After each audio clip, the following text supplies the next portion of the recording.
She became very bright. She grew very curious, and she was the daughter that Giuseppina always wanted, because Giuseppina, when she heard her daughter was dying in the hospital, came to see her daughter. And when her daughter woke up from her coma, her red-haired husband there, nobody, was there, and her mother was there. Because when she thought she was going to lose her daughter, she was going to be there next to her little girl. So she was there, and they became friendly again. And she embraced Tony and says, "You're the husband, you're the father. We got to live with this. You come on, we'll be a family again." And Giuseppina spent most of her time raising this little girl, Anna. She taught her to read. She taught her how to speak Italian the way Italians are supposed to speak. She taught her how to read Dante. Page by page, she went through the book so that she said everything perfectly in Italian. And the little girl would work in the cigar store after school, and then she'd go to school and she'd be a superstar. So much of a superstar is that she was skipping grades. She was going ahead of the other kids in school. She graduated from classical, and she did very well. Meanwhile, what happened to Tony? Well, Tony didn't work out too well at the factory, but then he got some friendly with some guys and said... When you have a second yeah. to pause it, I gotta change tapes. Go ahead. But I want it to be at a point where... Actually, I have a minute left. Okay. Want me to finish that minute? That one sentence, yeah. What did I say? I don't know. Anyhow. You were about to... But Tony had a problem. He had a wife that wasn't able to work too well because he had a young daughter, and he had a job that wasn't that good. So he had to find another job. And he went to one of his friends, whose name was Red, and said, "Red, what do you think? You got any work for me?" He said, "Yeah, I got a good job for you." Everything else changed at that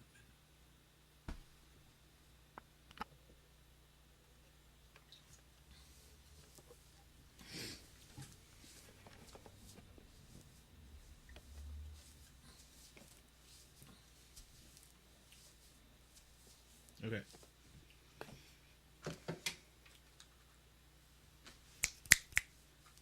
Okay. You ready? Yeah, I'm good. Okay.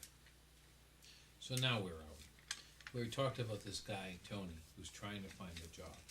He's good looking, full of energy, full of a lot of fire. Right? Full of Hair a lot of is fire. red as a fire truck. And he Just comes had a up baby. to his friend whose name was Red Dryer. And they're sitting and said, "Hey, Tony, I got a great job for you. Why don't you work on the railroad?" And Red said, "I've been working there. It's great." He says, "Well, fine, but they don't. How am I going to job on the railroad? It's a closed shop." "Oh, no, all you have to do is be Irish to go. Be in the railroad. Everybody gets in." He goes, "How many Irish guys you know are named Tony Massaroni?" Right? Tony Macaroni is the way you're supposed to say. Antonio Macaroni. He says, "Well, not too many, but how many McCarrons do you know?" He says, "What do you mean McCarrons?" MacCarone. McCarron. Isn't that your name? And he goes, "That might work." So here's this red-haired guy, they call him Mac, goes over to the railroad. "What's your name?" "My name is Tony McCarron." Signs up, and sure enough, he gets hired on the railroad. Well, everybody's going nuts, because that is the sweetheart job of the world. The railroad's not going to go away. I mean, the elevator and the Biltmore went away, but the job of the century is this job working for the railroad. He was a car knocker, and he'd have to go around to the cars as soon as they got back in the yard and make sure that the wheels had enough grease on them and the carriage wasn't squeaky and everything was good. She'd do the inspection of the cars, and he would work on the railroad for the rest of his career. He got himself a good job. He was happy. Philly was happy. so happy that they took a chance and had another daughter, another child. This pregnancy wasn't nearly as difficult as the first one. Her mother was supportive of her. Her brothers and sisters were around for this, and she had her second daughter about maybe 7 years later after the first one. Her name, and called her Doris. And so now they're in a great situation. They are doing well, so much so that Tony can now buy a house. And he bought a house on Ford Street, where it was a tenement. Ford Street's over near the Armory District, and had several floors to it. So people could rent from him, he could live in one story, and he could rent to somebody else. But they were going to move out of where they were in Feather Hill, and they would go to their new house in the suburbs, which was Ford Street, the Armory District. Right? Great place to live. So let's go back to this Frank and Etta now. Right? Frank and Etta are doing okay. They both have to work. Frank's still doing his job as a laborer. Etta's working in the mills. And they got to work every day to make ends meet.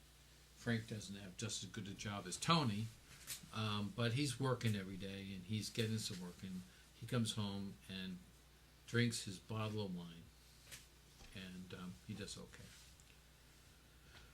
Booze was tough to get in those days, and because it was something called a prohibition, and you couldn't get booze by the store. You could have to make your own, or you can get somebody in a neighborhood who had the booze, and you can go to their house like you would buy dope nowadays. You go to these guys' house, and they'd have a little bottle of booze. So if you want to have anisette, you would find somebody's house, and you go to the house, and they said, okay, you have a bottle? Okay, here, put it in the bottle.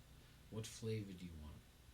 I like anisette, so they get some anise flavor, and they drop it in the pure alcohol. Or if you want to take it more like a Zambuca, they do a different type of thing, but they'd actually, and you'd have to go to people's houses to get that. But Papa liked to make his wine. That's what he liked to do. In Italy, that's what they would do.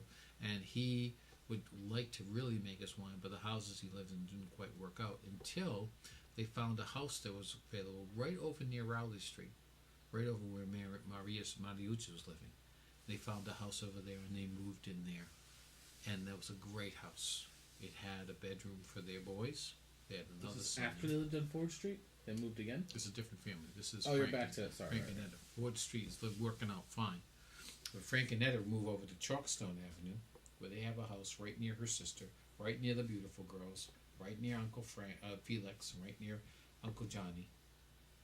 And her family's there too. So they got a nice little house there. It had a garden in the backyard, so he could grow his stuff. And they had 2 bedrooms, one for mother and father, and one for the boys. And and their son Angelo did well in school. He's a member of the band at Central High School. He played the trombone, and he went there, and he loved machine shop, and he loved making tools, and loved doing tool making. They only had one son? They had 2. Angelo.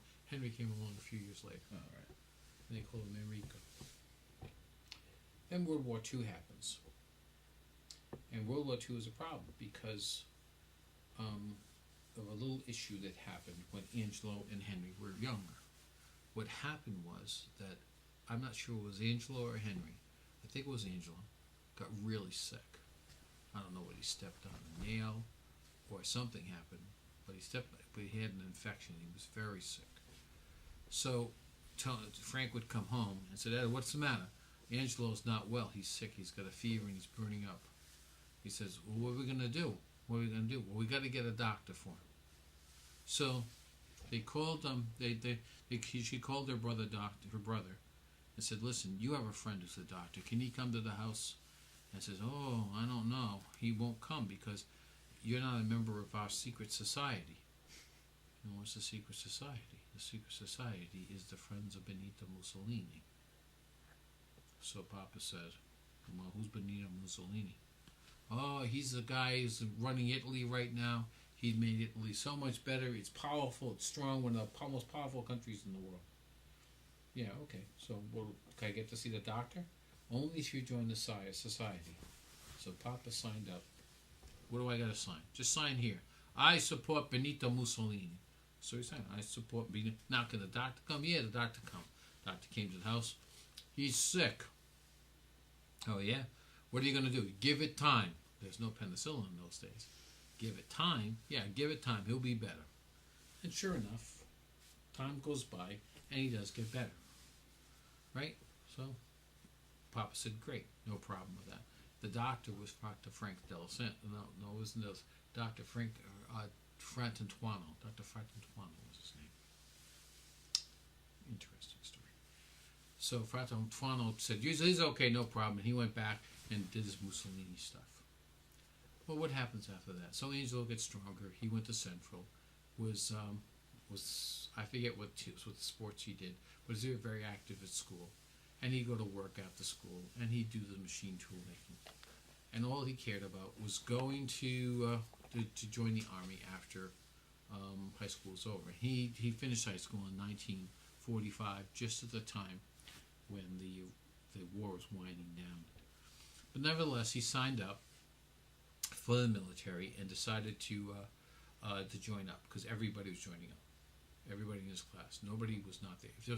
If you didn't go in the service, there was something wrong with you. Now, when he was at Central, though, he was pretty smart. He took all these courses, but one of the courses he took was typing. He learned how to type while he was in Central. So when he signed up for the army, they said, okay, where do you want to go? Do you want to go to Europe or do you want to go to Japan? You know, we were fighting in both places then. So he said, well, looks like someday I'll end up going to Europe, but I probably won't go to Japan, so let me sign up for Japan.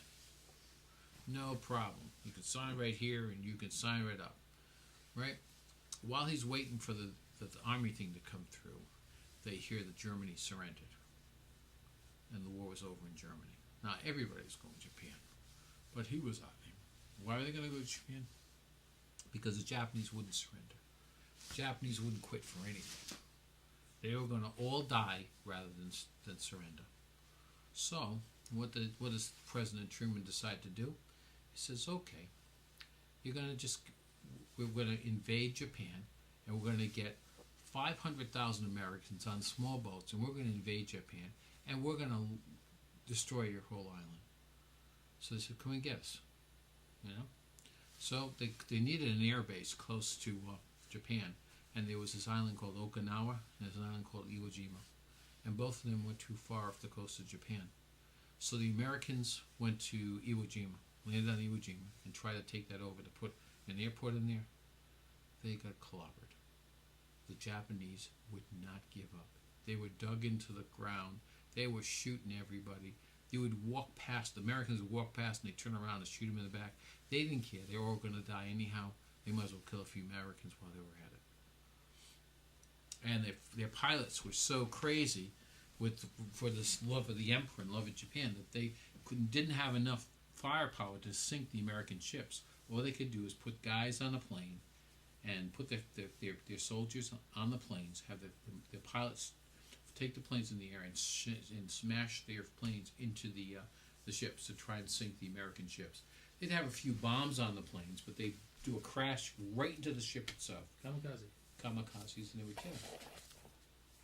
So a lot of Americans died in Iwo Jima trying to take that small piece of rock they just want to build an airport on. And then the next one was Okinawa.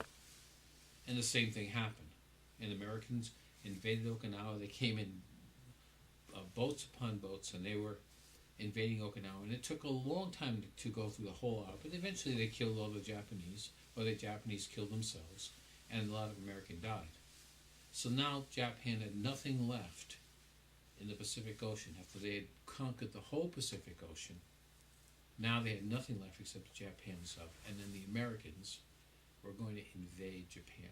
And they needed a lot of guys to do it because a lot of guys were going to get killed.